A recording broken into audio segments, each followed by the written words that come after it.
Hi, welcome to Picture Book Chat. I am Mary Ellen Brax. I'm the Public Services Manager for Early Learning, and we're here to share some books with you. With me is my colleague, Sheri Boggs, and I'll let her introduce herself.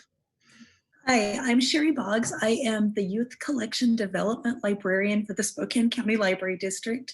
That is a big mouthful for saying I'm the person that gets to buy the kids' books.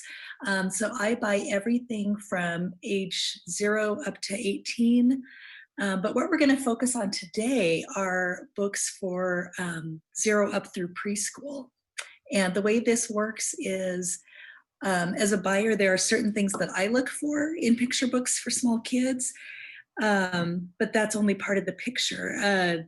So I wanted to share these with Mary Ellen, who does the actual practice of sharing the books with the kids. And there are certain things we do in Storytime. And so I'll be talking about like what I look for, and then I'll be turning it over to Mary Ellen to talk about how you can utilize these with kids at home, or if you're a daycare provider, how you can share them with your class of kids. So is there anything else we need to cover before I jump in, Mel? I think we caught it all. Okay. Yeah. So the first one I want to talk about is we're taping this. It's a gorgeous sunny day outside, which would be a perfect chance to take this outside. This is My Favorite Color by Becker. He wrote You Are Light about a year ago, and it's a similar book in that there are these, let's see if I can do this so you can see, there's these resin panels that you can, let's see if I can get it to do it. Anyway, you can see light through them. And so both of his books are about color. This one is about kind of all those wonderful in-between colors. Like when I was a kid, I always loved the yellowy greens, like the green blues, a violet red. Like I never liked, and I'm still that way, kind of the primary colors. Like I like all those wonderful shades that kind of blend into each other. And that's what this book does. But the way that it does it is really clever. It starts with my favorite color is yellow.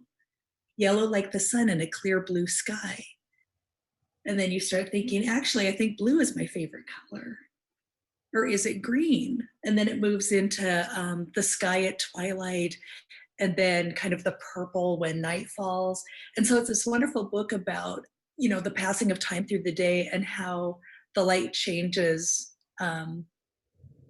according to the movement of the sun in the sky, and how, everything that you're looking at kind of changes colors. So this is a great book with these little resin panels. I'm not sure how well it would do with babies because they're still putting things in their mouth, but it's one like if you had it in your hands, you could play with it, play with the light shining through it, if a baby's in a crib or you're holding a baby. I think that the light shining through the color panels would be really fascinating. And then of course, with toddlers and preschoolers, you can do all kinds of fun, identifying these colors in nature and, just being able to name some of them. But I feel like I'm talking about all the things about this book. Mel, how would you use this? Well, I just can't stop. I just love the little opaque squares here, and just how they change the different colors when you put it onto another page. Yeah. So that would be something that you could talk about. Well, how does the color change because of those squares? So that would be something I would point out. And I really like that. And I think for babies, actually, it's the different textures. We'll get to them. Ooh, yeah. Sensory thing that babies really notice different textures. And the other thing I really liked is the vocabulary in this book. Mm-hmm. So I think there was the dew dappled colors of sweet ripe fruit. So there was some great vocabulary in here. Poetry. Yes, and what I really liked about this was I can only have one favorite color, and then and they've got all the colors at the end. But that would be great to talk about, what is, if you had to pick one favorite color, what would it be? Mm-hmm. Or if you have a lot of favorite colors, what would that be? So I could see you extending this with maybe some art projects too. I think, you know, kind of the wax paper where you melt the crayons Yeah. and things too would be fun to kind of give it that same hue as the opaque squares. So when you get it, when you get this book, and the last page has all the opaque colors, and holding it up to the light would be really good so kids could see the light coming through it. But again, I think he did another great job with this in terms of color, because there are so many things that you can go into with art, and this would be a great jumping off point for preschoolers in terms of mixing up different colors, doing some painting, and talking about, you know, how can we mix colors to make other colors, which gets into the science of color. So you can really do a lot of fun projects with this one, I think. So, Yeah. I mean, it's great that you can do it at all different types of levels. Right. Yeah, Especially, like I was thinking, you know, back to the 64 color box of crayons from Crazy. You know, like you could even like get your crayons out and try to match them to the yeah. different things. Oh, yeah, that would be great. Because when you, I would have liked to do at that age. yeah, no, especially when you look at the full color where they have just the single color. Yeah. There's so many different shades. So I think that's a great idea to use like the crayon box and try to match them up. Yeah. That's Yeah. Which one do you think awesome. it is? Yeah, no, great. I love that. Yeah.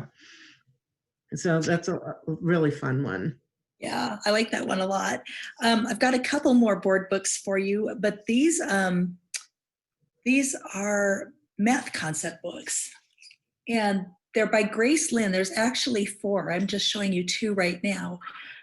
One is called What Will Fit, and the other one is called Up to My Knees. And we were lucky, Mel, you remember this, we were lucky to have Grace Lynn come visit us a couple summers ago as our first ever summer reading program author visit. And these books hadn't come out yet. She had just published, what is it, A Big Moon Cake for Little Star? Is that the one? Yeah. So these, I just discovered that she had done these storytelling math books, and there's a whole series. We're going to talk about a picture book in a minute. But these, I love these for toddlers and early preschoolers, because they show a kid in an environment, you know, in this case, she's at the farmer's market with her basket. And kids are always fascinated with without realizing what it is, like measurement and like what fits inside other things and how big things are. And in this case, she goes to the farmer's market and she's looking at all the fruits and vegetables and putting them in her basket and trying to see like what fits. And so she starts with a beet, that doesn't fit. Then she tries an eggplant, that doesn't fit. And she finally settles on the pumpkins, and she finds a pumpkin that fits in the basket perfectly. So it's a great way to kind of talk about volume. But I think it's fun because it works on that other level, like identifying, you know, the fruits and vegetables that she sees at the market. You can do a couple different things with this. I think there's even things that you can count as you're looking at it.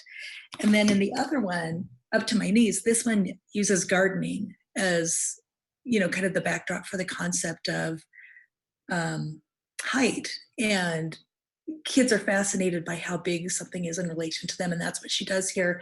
The child plants a seed and then, you know, notices that the sprout is up to their ankle and then up to their knees, and then because it's a sunflower, even taller than they are. And I think that's really fascinating for kids. And of course, you could do stuff like planting a seed and measuring. And I just love that these are concepts like in a young preschooler or toddler's world, you know, and they're having questions about the things around them, stuff in nature. So I really like these. What did you think, Mel? I really like them too. I like that you could read them on the toddler level, you could read them on a preschool level. They're great for little hands. They're easy to hold. You don't have to worry about the pages ripping or anything like that. What I thought that stories really help set the stage for math concepts. So if they're not familiar with concepts, it's a great way to kind of build some scaffolding so that they know what you're talking about, if we're using the educational term there. But I also really liked that at the end of the book here, they talk about exploring the math, and they talk about how they learn about that particular concept. They also give you a website to check out for more activities. And then they also give you some activities to try too, right at the end of the book. So what caught my eye is Douglas Clements is known in the early learning world for his work with math. He's a university professor at the University of Denver, and I've had the fortunate experience of being able to see him speak a couple of times at some of the conferences that I've been at, and he's wonderful. So I was glad to see his name associated with these two. So, just so many great activities at the back. You can, like, one is show children how to compare lengths by lining up two things at one end and checking the other end to see if they're the same or different. They talk about asking children to explain their thinking. So why do you think that? Or how do you know is a great question to ask too. But once you ask them to explain how they're thinking, you can see where their understanding is of that particular concept.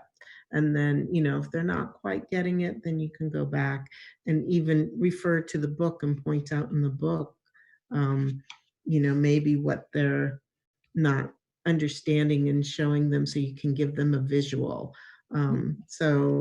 Kids learn by doing and playing. So, you could set them off and have them measure all the things in the house, or, how many things can you fill into that basket? I mean, she fit one pumpkin in the basket, but could you fit a beet and something else in that basket? So, and I think they, and I also really like that they're diverse too.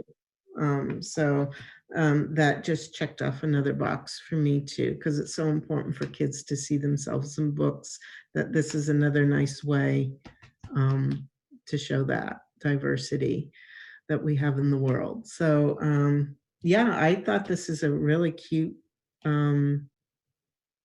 little series that incorporates stories and math together. Yeah, I wanted to say for our viewers, the other two Grace Lynn board books in this series that we didn't do are Circle Sphere and The Last Marshmallow. And that's two little kids drinking their cocoa. Oh, so that's really timely. It's winter when we're doing this right now. But there's other books in this storytelling math series. This comes from Charles Bridge Publishing, by the way. And there's a couple books in the series, but this one really caught my eye because it's a sibling rivalry story. So there's some social emotional development to talk about in this book.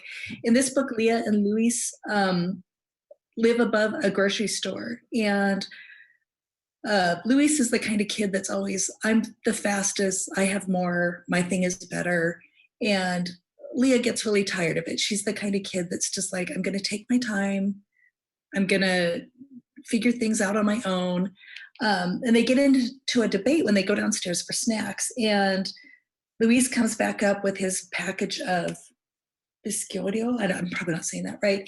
And she has croquettes. And he's like, well, my bag is bigger. And she's like, yeah, your bag is bigger. But then she's like, I've got 2 croquettes and you just have 1 bag. So of course that gets his brain going, like, how can I win this? And he points out that his bag has 100 items in it. So they're looking at all these different ways to compare what they have. There's counting, there's the size of the bag. And then she figures out, genius, that if you weigh them, she has more. And of course, like, Luis can't handle that. So she figures out, like, if she takes a little bit of her croquette off and puts it, she uses a scale, with his little biscuits that they can be even. So it's kind of got some problem resolution in it. Yeah, I love, it's got great vocabulary too. Like there's a lot of Brazilian terms in here, or foods. So there's some Spanish language stuff. And I really like their relationship too. Like this so siblingy. Yeah, it was definitely an accurate portrayal of siblings together. So I really did like that too. Yeah. I was fascinated because it's Brazilian Portuguese is the language in it. And there is a glossary at the back of the book, which I found very useful. Of course, it always helps me too if I can hear it. But the glossary was really helpful too. And then they also have a section on exploring the math at the back of the book too. And gives you some things to try with the kids too. So they're talking about the vocabulary using comparison words, which is really good for kids to hear that language in everyday activities, and have the children compare in two ways, like can they find something lighter and something larger than a mango? I mean, you could use anything than a potato, the loaf of bread. And then once again, they talking about their reasoning. So why do you think this one is larger than the other one? So I thought that whole volume thing, you can even make your own little scale with a hanger and put two strings on it, and then attach like a little basket on either end that are the same size. And then you could try putting in the weights that way to see. Nice. So you could experiment with that. You could have your kids go around and measure and weigh different objects to see how many are really more. We often at mealtime, that's a great time to do those things because, a lot of times, well, they got more than me. Usually that's snack time, everybody wants the same amount of snacks. For dinner time, probably the one with less peas is not going to say anything, right? But you could talk about that, and you could even take that a step further as you're measuring and then chart or graph, which is tallest, which is lower, or how much do the apples weigh, or how much do the pears weigh, or how many pears does it take to weigh the same as 2 apples? So you could do a lot of comparison there, which, with things that you just have in your kitchen too. You could do that with toys. With anything really. You could also talk about the similarities and differences in the things that you're comparing. What's the same, what's different.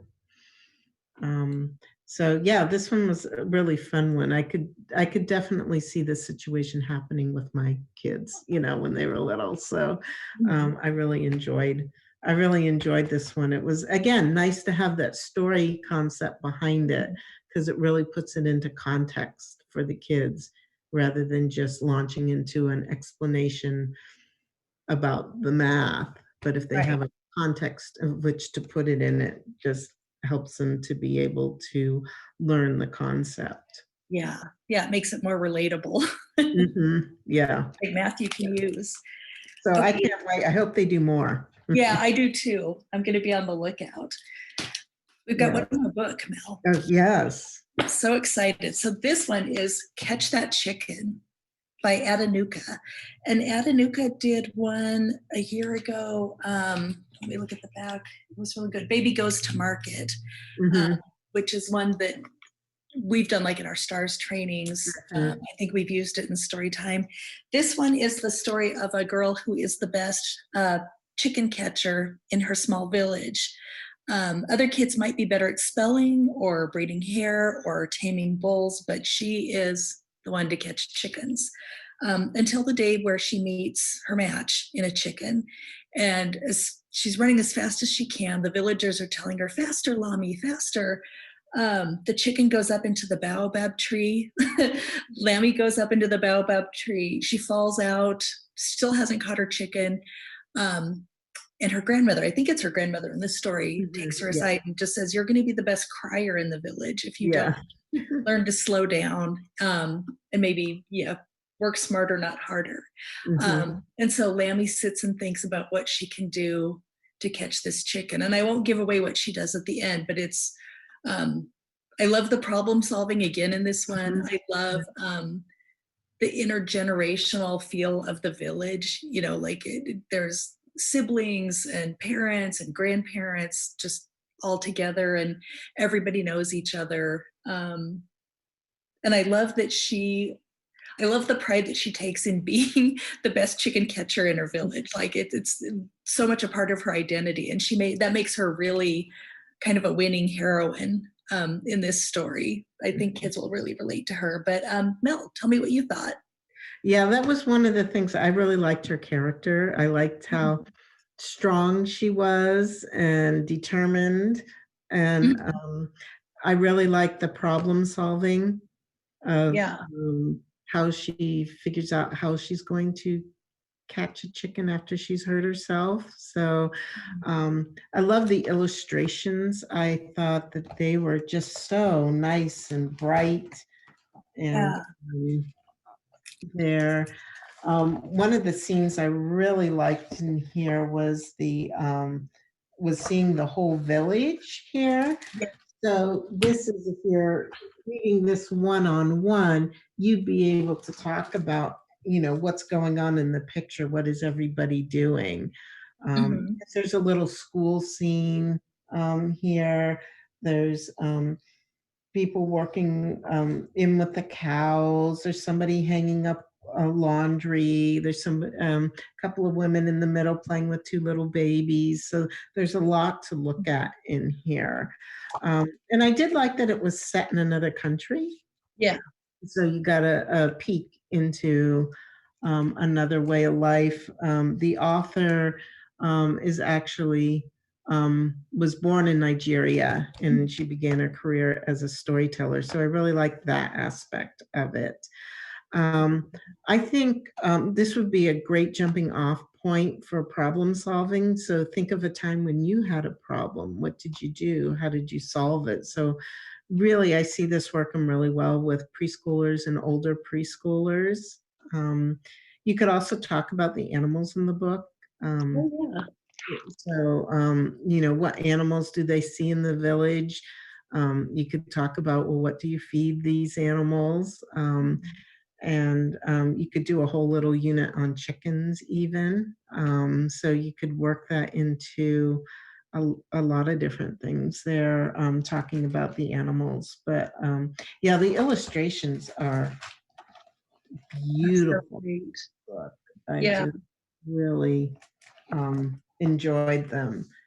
So yeah, another great one that is set in another country and I think is very engaging. I actually had the opportunity to read this to my neighbor children in the fall, socially distanced. They were eating lunch together, spread out, and so I read this book and just the different levels that it reached, because we had like an 18-month-old, a 4-year-old, a 6-year-old, 2 8-year-olds, and there was a little baby who was probably about 8 months, and then a 9-year-old. And it was interesting to hear the 9-year-old said, I don't think that was a good decision to do, when she was goes up the tree. She hurt herself, when she climbed up in the tree. And so we talked about, well, what do you think she should have done? How do you think she could catch the chicken? But then at the same time, you watch the 4-year-old and she's just mesmerized by the story. So I felt like it worked on a lot of different levels, and everybody enjoyed it. So to me, that's just a great book if you can enjoy it on so many different levels too. And the adults, there were 2 teachers there, and so it was kind of fun to see their reactions to it. And they're like, what's the name of that again? Can you email it to me so I can get that from the classroom? So, so yes, great reviews on that book. So. Yeah.